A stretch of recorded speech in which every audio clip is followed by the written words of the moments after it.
Hello, everybody. Welcome to the first episode of Wake Up Man, a channel inspired by men, for men.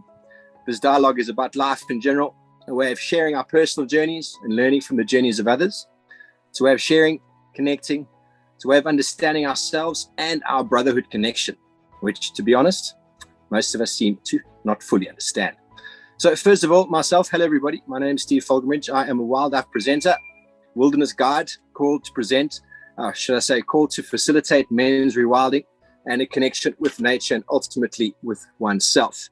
Now, to introduce a couple gentlemen, or should I say three gentlemen this afternoon, that were with me on my first rewilding event. We have Yuri, Nunes, Nocholas McClean, and Nick, who I can't remember his surname all the time, but he is that's at the bottom of the screen.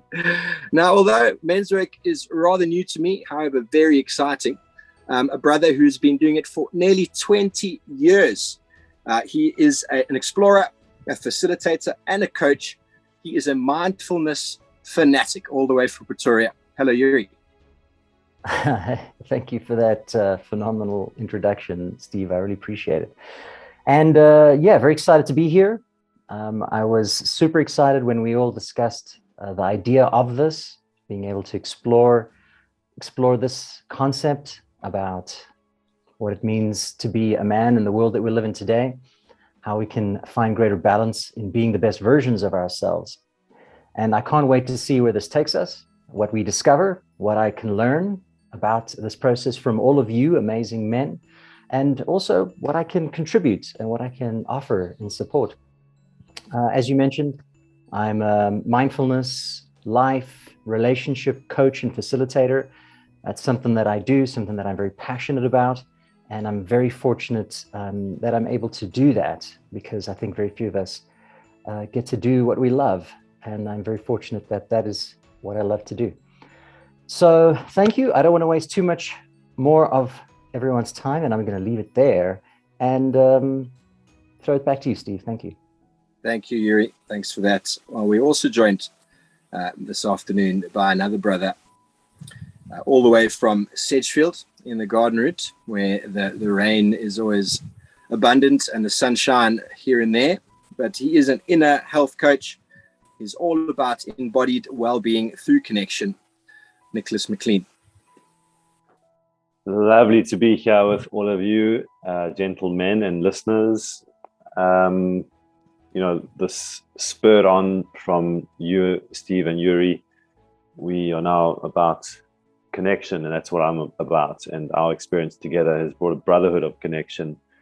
And as men in the world, I'm really inspired to get men together, reconnected with themselves and with each other through the relationships that we have, and embodied connection and mindfulness centered in the body through tuning into oneself, through tuning into nature, is what I'm so passionate about, of being alive in this world. It's a crazy time to be alive, and more so now than ever, we are needing to find support from each other and from the world inside of ourselves. So this concept of interdependence is what I'm really exploring at the moment.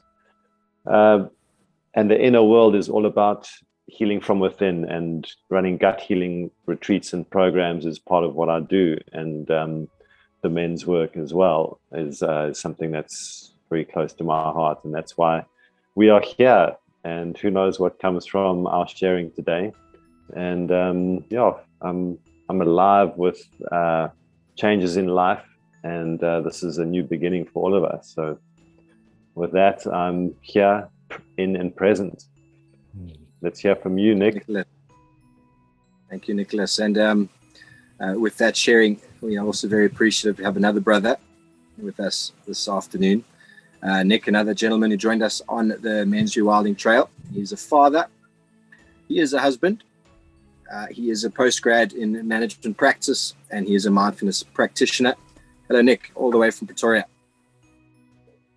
Awesome. Thanks, Steve, for that introduction. And it's cannot believe the day has arrived. I'm embarking on this journey, and it's really been great getting to know all of my fellow brothers here, and some that could not have joined. And yeah, I think for me personally, yeah, I'm a big family man, as what Steve introduced me. And I'm really excited about the journey of unlearning what I used to know. And I've been on that journey and relearning, and I joined Yuri's the meditation, the mindful meditation course. It's been great. I'm learning as I'm going along this journey, and I really feel that, you know, it's so great that we can rethink together as men and go on this journey and on this adventure together to understand better where men fit into this world, and into our environments, and what is it that we can do, and what can we bring to the people that we meet and see every day. So yeah, thank you very much, and yeah, looking forward to what the future holds. Thank you, brother. So all the descriptions and links to any relevant products or courses will be in the description below. With regards to what we mentioned before about the rewilding, all brothers on this podcast, currently we're all together with me in a rewilding experience in the Kruger National Park, a place of connection, a place of connection with the wild and with self. And it's been so profound seeing the changes in each of these brothers along the journey, the sharing, the connection, the development of so many aspects that we're hoping to get through in the coming weeks are just continuing to grow. And I'm very proud of myself. I'm very proud of those brothers I've connected with. And here we stand again, a new initiative. I'm very excited with the outcome. But with each initiative, it's always nice to become a bit mindful, to sit in a bit of moment of some form of mindfulness practice. This afternoon, I'd like Yuri to lead us in a little bit of that. Great. Thanks, Steve. Yeah, so we'll just take a few moments to start off today's podcast with a little bit of self-awareness, bringing our presence into the here and now. So I invite you all, those of you perhaps watching now, and those other three men present with me, to close your eyes. And as you do, let's just start by bringing our awareness into the space around us, bringing our awareness into our bodies, and just noticing what we can feel. And as you do, you may notice the rise and the fall of your chest or your belly. You may notice the clothes on your skin, perhaps the chair, the pillow, the bed that you're sitting on, or even the floor beneath your feet. Try to notice and be aware of what you can feel. As you hold your awareness within this space, you may notice some uninvited thoughts creeping their way in, thoughts unrelated to your presence in this moment. And if that's the case, I invite you to simply acknowledge the thought that you're having, but bring your awareness back into your presence of what you can feel inside and around your body. As you just notice, observe, and try to maintain your presence here.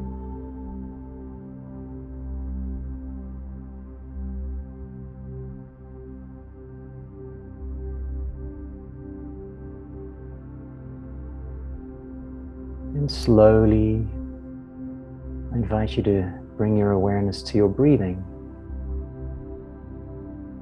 As you may notice your breath as you breathe in and out through your nose. You may take in some deeper breaths, some shallower breaths. Just notice, witness your breathing. Be present to your breath. Notice the sensations you feel inside and around your nose as you breathe in And as you breathe out, cool air entering your nostrils as you breathe in through your nasal cavity, back of your throat, and into your lungs.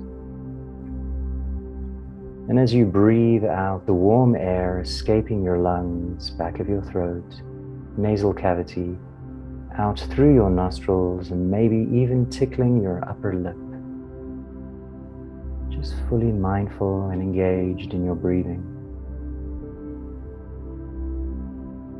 Bringing your presence into the here and the now through your awareness of self.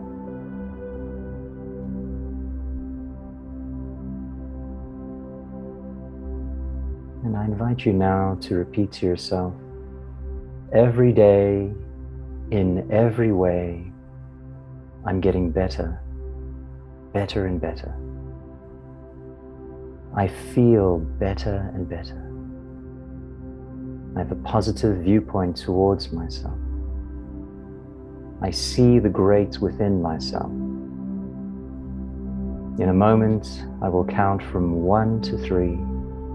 And in that moment, when I reach the number 3, you will open your eyes, feeling fine, full of health, feeling better than before.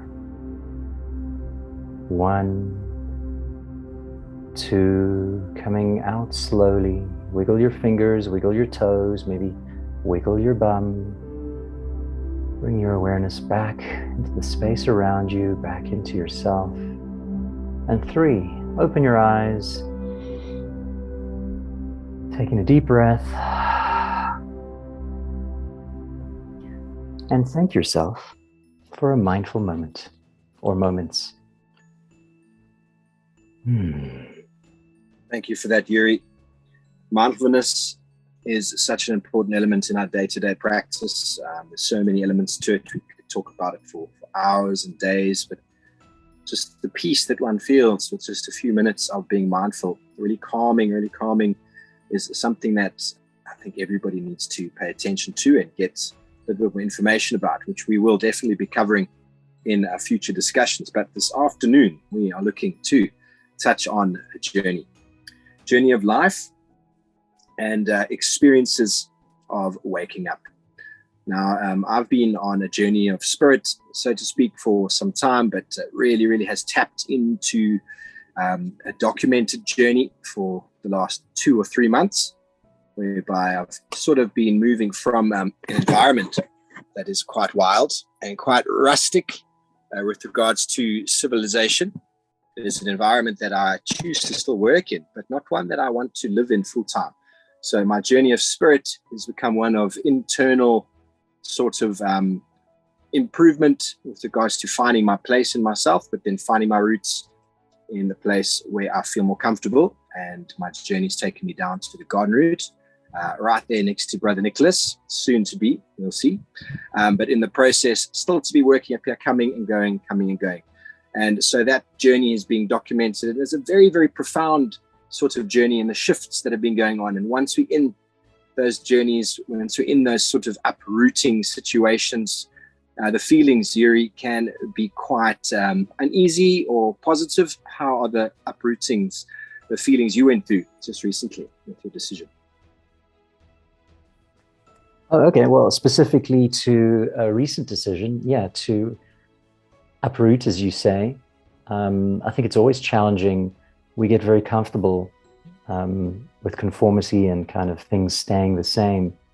And I think that's most people in life. We want things to stay the same. But unfortunately, the one guarantee in life is change, impermanence, as they said. And I think it was the Dalai Lama who said, suffering is resistance to change. So when we get too comfortable, the invariable change that arises in our life can cause somewhat suffering in our life. So I did feel a little bit of that, having been very comfortable where I am and have been for the last few months. I realized that I was getting too comfortable and I needed to uproot. I needed to explore new options, alternatives, new routes and directions, and do so with an open mind and excited for the countless opportunities that may or may not come my way, the countless challenges that invariably will, and to be excited about that. And in doing so, find a greater peace with what is, to be okay with the things that enter my life and my existence. And I'm excited for exactly that, because my decision to uproot temporarily was done with limited planning, in the sense by which I mean, I don't know where I'm going to be going from one day to the next. My first night stay has been booked, so I won't lie about that.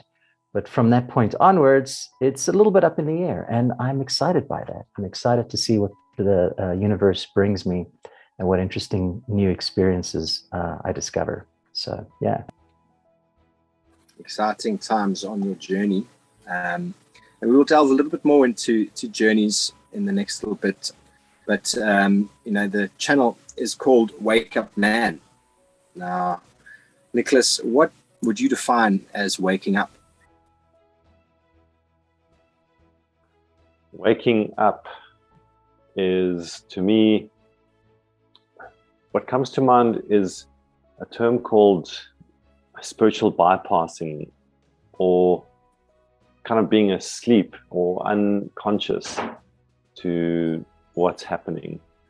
And through the patterns in my life about not really being aware of what's really happening. So waking up is to become more aware and conscious of what's happening as a physical sensation, as an emotion, as a reality check. So waking up is to wake up, like Yuri guided us through that meditation. There was a sense of waking up to the space around and to waking up to sensations. And in that waking up, there's an aliveness that comes alive in a sensation, in a tangibility, a sense of life happening, rather than the sense of sleepiness and kind of unconscious. And I think it's the human condition of lack of awareness on really not being aware of what I'm even doing or what we're even doing as we are walking or moving. And that's why moving consciously, breathing consciously, seeing consciously, activating our senses consciously is like this amazing capacity of awareness that we have as humans. And to wield that consciousness with awareness is what waking up means. So as a life journey is, where are we in our lives? And that's where connection comes in. What are we connected to? When we connect to our senses, to connect to our bodies, connect to our emotions, to connect to our brothers, to connect to our roles as partners, as sons, as fathers, what roles we play in our lives. So there's so many different levels of waking up, and that's where, like, being on a journey, the little journeys within journeys, is like there's so much in this topic. So yeah, that's what I think waking up is.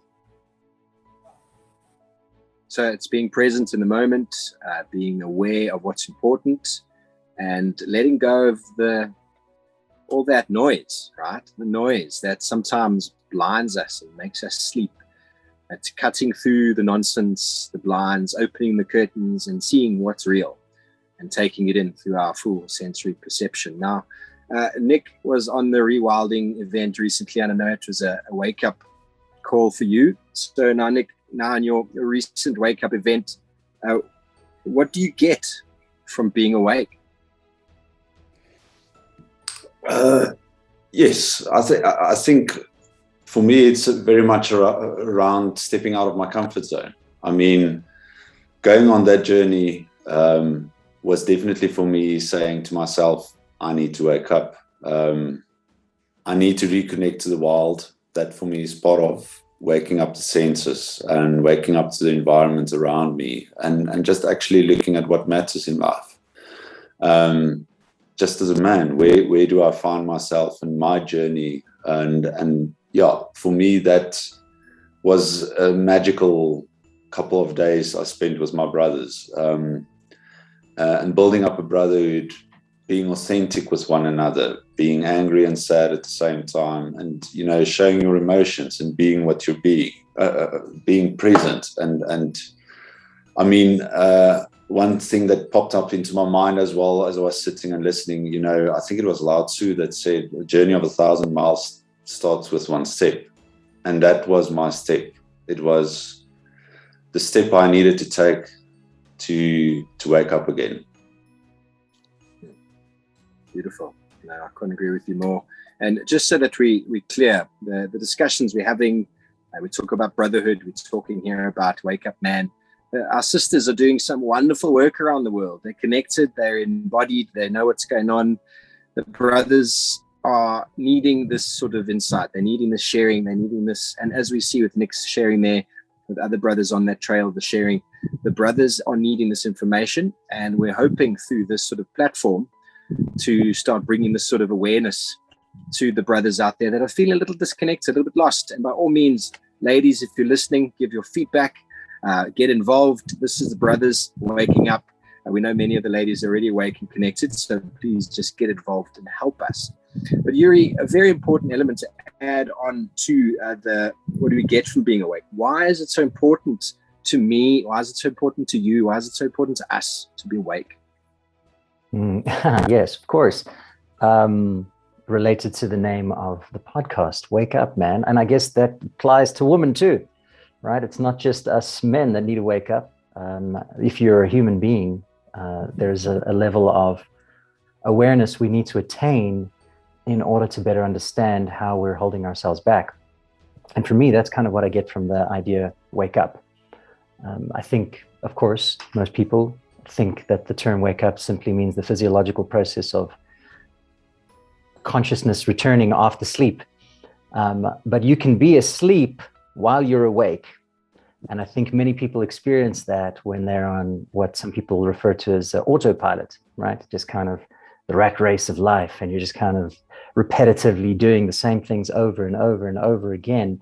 And in some cases, not recognizing how your repetitive thinking, beliefs, behaviors aren't contributing to your happiness or even to your level of peace. And waking up, for me, means becoming aware and awake to yourself. And that's the first step, I suppose, to start seeing how you're thinking, the beliefs that you have, those that have been formed when you were a child, that you believe about yourself now, how these things are holding you back. Because I suppose most people love to point the finger, right?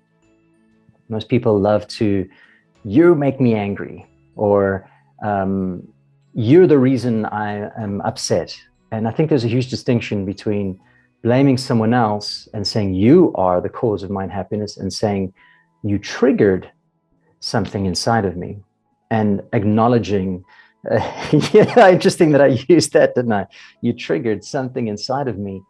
I'm not obviously saying that we're acknowledging a person's negative behavior. We're not saying that it's appropriate, but we can acknowledge that whatever they did triggered something within ourselves and allowed us to wake up to it, allowed us to see it and go, ooh, what is this? Where does this come from?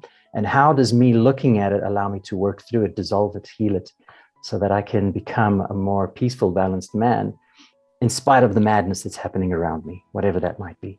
I guess that's what it means for me. That's beautiful. That autopilot is so common. You see so many people out there that do things, say things, and they're just so unconscious to what actions they're playing. You know, you talk about the trigger. You know, they talk about this hand, the finger pointing at the person who's triggering you, but there's three pointing back at yourself. Because those three, actually, the reason that person's triggering you is because there's so much of what that person's doing that you don't like about yourself.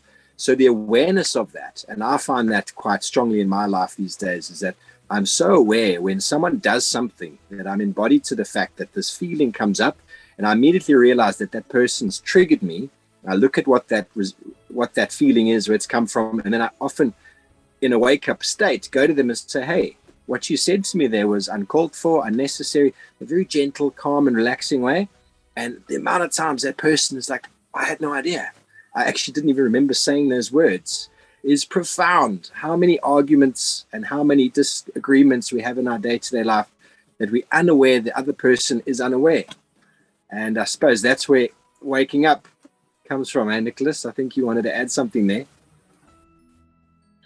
Yeah, from that sharing, from what you were saying, Yuri, a lot comes up. And this whole sense of, from what you've said, Steve, is around this ownership of self, of owning the emotions that come up and really embracing what's happening in here. And when we fully embrace what's present in me, then there's sort of less being almost led by it unconsciously. And those patterns that you speak of, Yuri, it's exactly what the autopilot is. And being conscious of, oh, I usually do this when my partner or my mother says this, I get triggered and I can go off and just react, which is unconscious, or I can react consciously or respond consciously and know that, you know, being a health coach and helping people with food cravings and all that, it's the same thing. It's being in the survival state of, this is the usual pattern.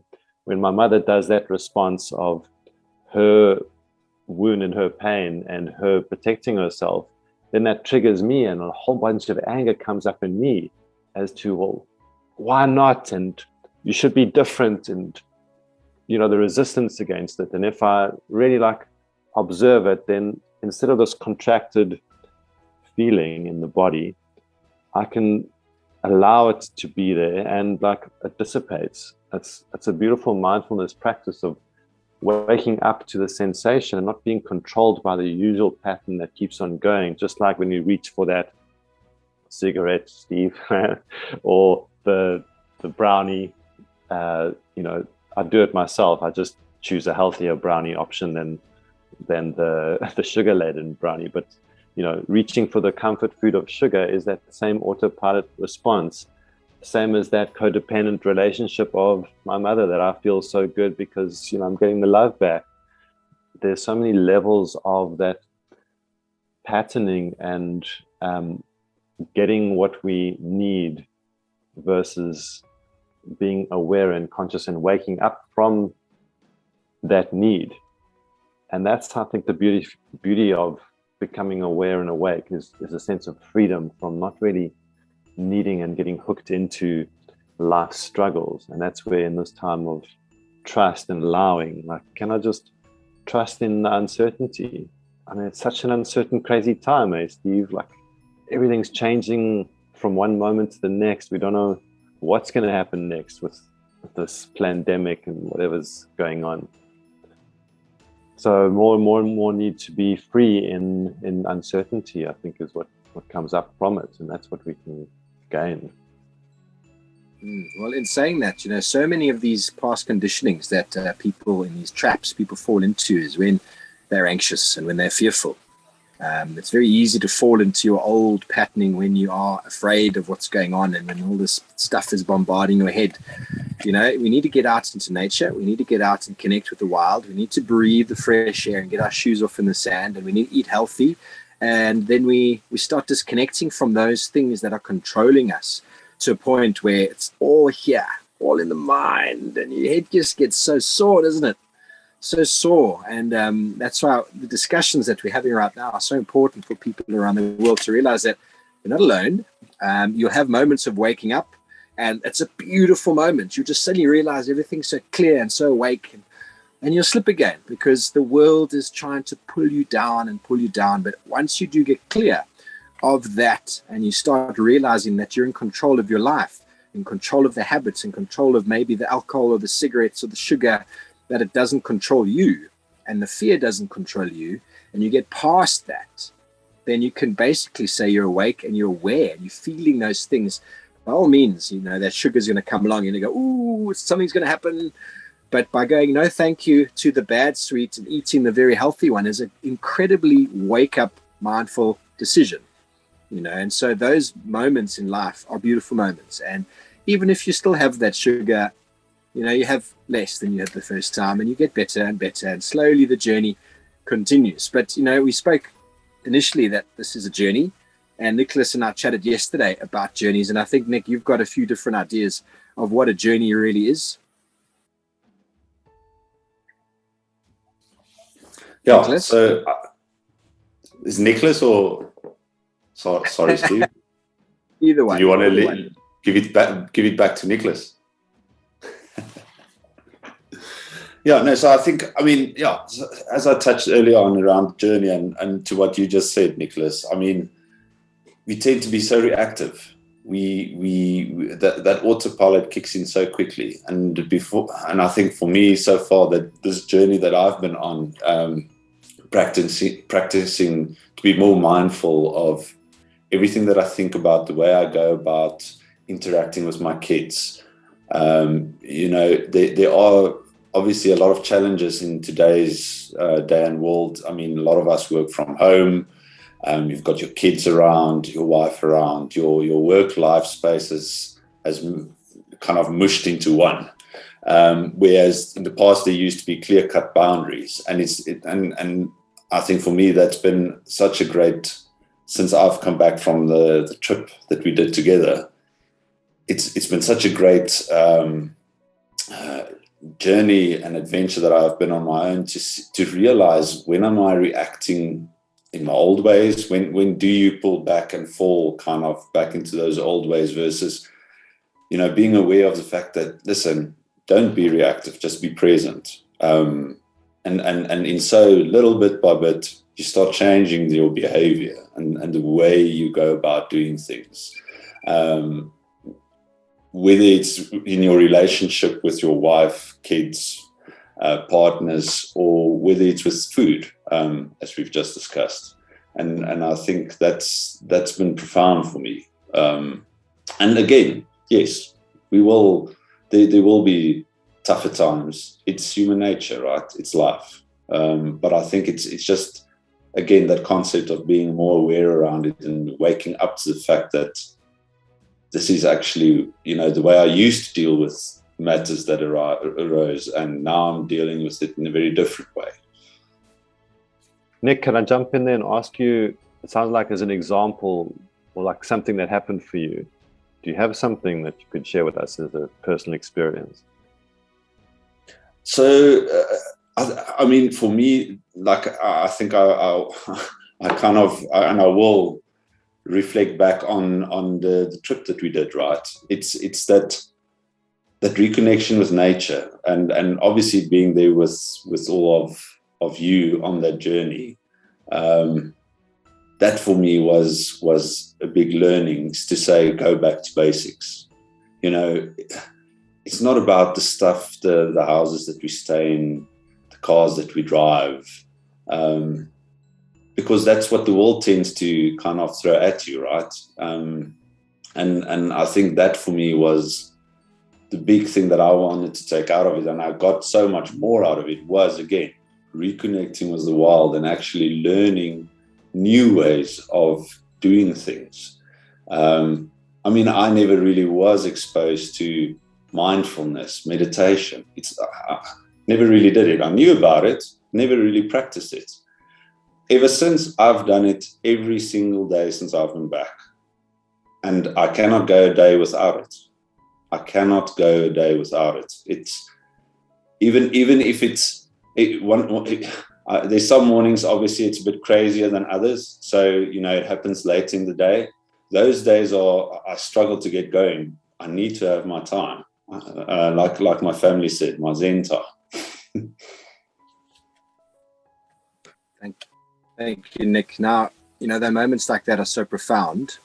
And they say everybody should meditate a minimum of 20 minutes a day. If you're too busy, you should meditate for 1 hour.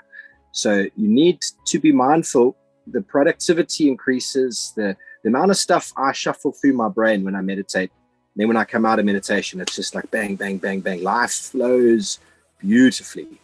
I have moments where meditation is very difficult, but I don't judge that. I just go through the struggle, keep maintaining, don't give it up. And then suddenly it flows again. It's like a blockage, but actually you're going deeper and deeper.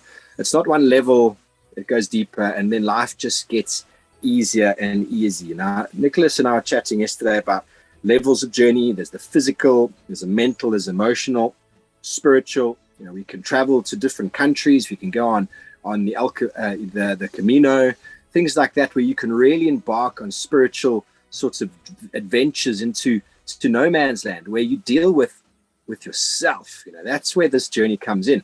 The moments of sitting with yourself in silence is a journey. It's a spiritual journey. There's plant medicine, which we're going to save for another day, because I think that could be a topic all on its own, that helps you to get out of your comfort zone, where you're completely at the sort of control of something else. The walking that we did, that was a very nice connection with nature, getting out once again in your comfort zone. The potential of there being dangerous animals brings you right into the mindful moment where our animals and past humans used to live. We're so busy in this messy, crazy world, our mind doesn't know how to focus. And then obviously rites of passage, which is something that's fallen away a lot in human society, which is something we'd like to really bring back. And then obviously the life experience as a journey. But now, Yuri, what journeys have brought, let's say, what's the most profound wake-up moment that you could share with us in your experience? Yeah, I suppose we all have countless examples of those. And I think mine have always happened with struggle, by which I mean times of challenge. Whether it was when my mom was going through her difficulty earlier on in my adult life, and I was faced with watching someone suffer immeasurably, and there was nothing I could do. I found that to be, of course, at the time, extremely challenging. But looking back on it, it was a powerful moment for me, because I was forced to look at myself, forced to look at the experience and start asking questions. And I think that's what allows for those wake up moments, is when we sit back and we reflect. So again, having said that, I've had countless examples. The first one that came to my mind when you asked that question was probably at my 10-day silent vipassana that I did a couple of years ago. And I had a profound experience that helped me to better understand exactly what I teach. A moment where I transcended pain, if you will. I kind of transcended my understanding of the physical.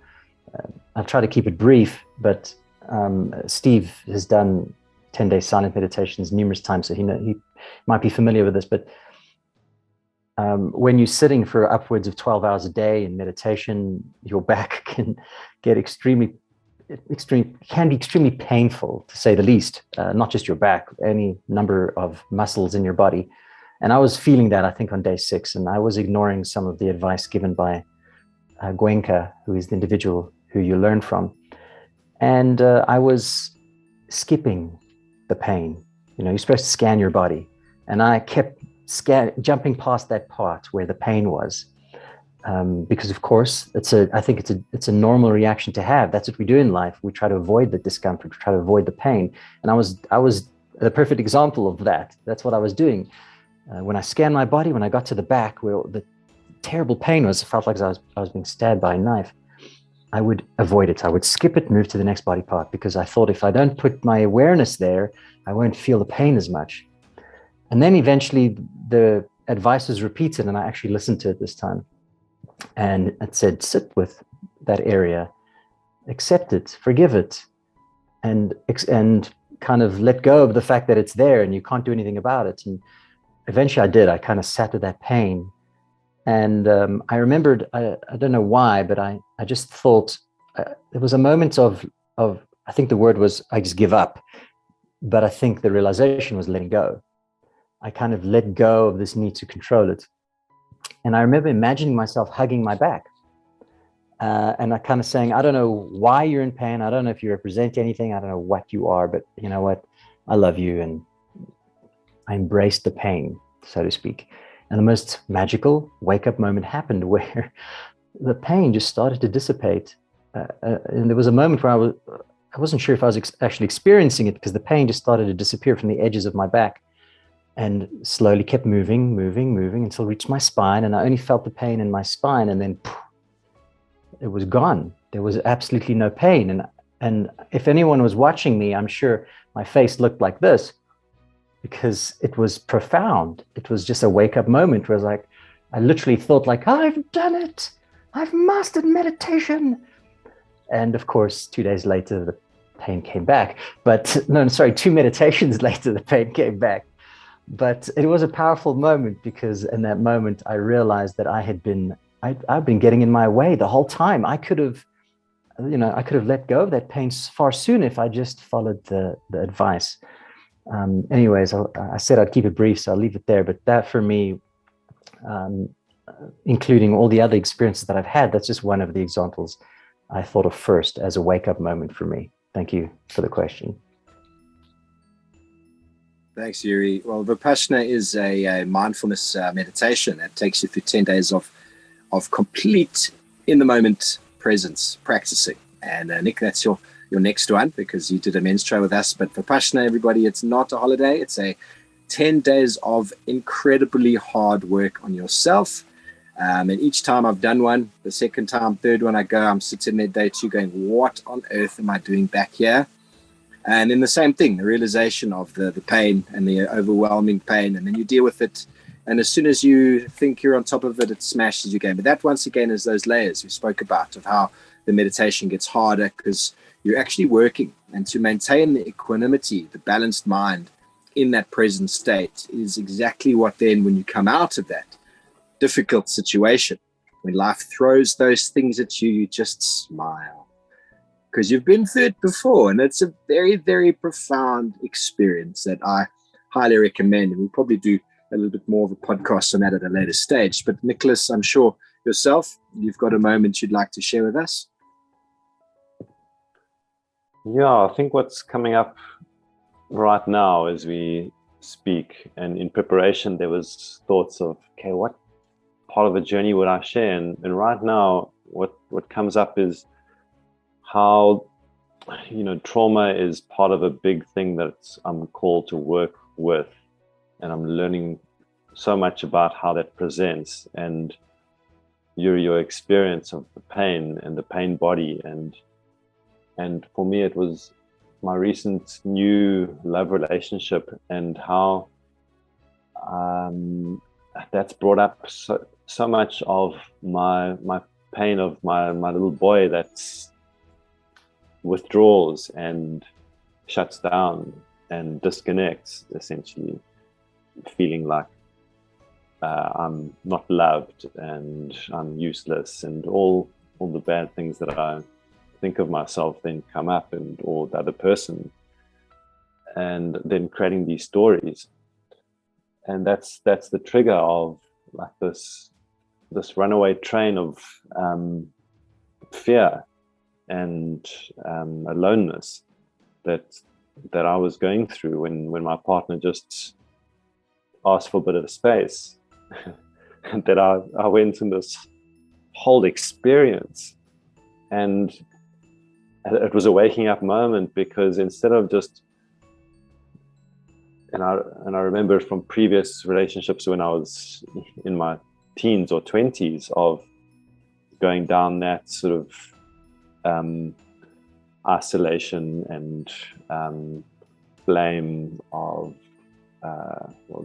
not getting what I need, into how do I wish to be loved, and knowing that I can definitely not expect that person to love me in my way, but I can definitely see them loving me in their way and showing love in their way. And it was just a waking up of seeing it for a bigger picture of what it was, and seeing my neediness cycle and my pain cycle of not getting what I needed at once upon a time, and that playing out, rather than sort of seeing it for what it was. And in that seeing, I wasn't in this little boy that didn't have. It was in the man that was able to hold. And what's needed for me to be in this relationship, to be able to give love and to receive love. And it just shifted of being able to now be present in the relationship and not come with this baggage into the relationship. And it's now that we revisit these things in our lives. And then, looking at a journal recently, I still need to burn an old journal. It's so interesting. My partner helps me to unclutter. And there's a journal which she found, and she suggested that maybe you want to get rid of this. And I read it and just realized how I've grown and changed over the years, and how rites of passages are so important. And like the men's work that I've done, and Mankind Project was another waking up experience of this, being introduced to my little boy and having a bit of joy and play in life was a huge waking up. How to bring joy and realizing what it is to be a man, a boy, and the mother dynamic and the wild man, getting that vitality and to be a man and bring that strength and that anger was a huge waking up experience. And so I really want to explore that rites of passage further. And when we went on that wilderness trail with you, Steve, that was what a rites of passage that was. I mean, the way that you and Yuri facilitated that, it was such a waking up experience. And what came from it lingers on beautifully. And I love how we can access these waking up moments, all of these moments that we've experienced, like you, Yuri. I'm sure that aha moment of waking up is still with you, and it's accessible to us, and it lives on in a sense. So yeah, that's my experience of waking up. Thank you, brother.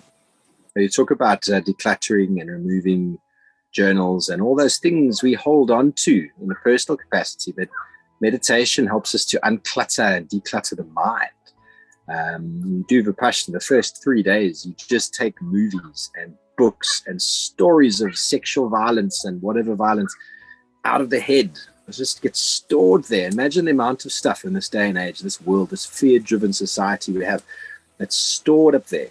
I just cleaned my phone out the other day, deleted 26 gigs off of WhatsApp. 26 gigs. Now imagine what's going on in here, because what you see there also goes here.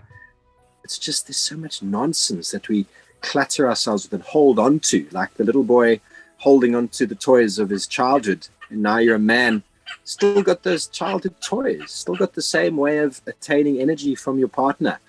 And the wake-up moment there is beautiful to realize that child's way of getting attention from mum is not the way that your girlfriend should be getting attention asked from. Very well put there, Nicholas. Very lovely sort of idea of bringing that together. But today we're coming to the end of our time slot. It has been a really interesting and novel first chat with you three gentlemen. Thoroughly enjoyed the interconnection, the brotherhood that already the four of us have formed together. I'm very excited with things moving forward. So I think we'll just wrap up there. If anybody has any final remarks they'd like to add, we are hoping to continue this podcast. We are hoping to continue this kind of idea moving forward with many different hosts and many different types of ideas and sort of presenting styles, or should I say experts in their field. It should be bringing to the forefront. And any ideas and suggestions you might have, just follow the links below, send them through. Obviously give us a like. Everybody likes that. And feedback and comments are always most welcome. Thank you so much for joining us this afternoon on our first inaugural Wake Up Man chat. We thoroughly enjoyed your conversations, your inputs, your wake-up stories. To the audience, please feel free to share any insights, any contributions, any ideas moving forward. We'd love to discuss them. Us as brothers have some enormous amounts of content we'd like to share, but as a community, we'd like to delve deep. We'd like to communicate with you. We'd like to see where this kind of idea can go. We're very excited to be sharing with you in the future. This is Wake Up Man. See you next time.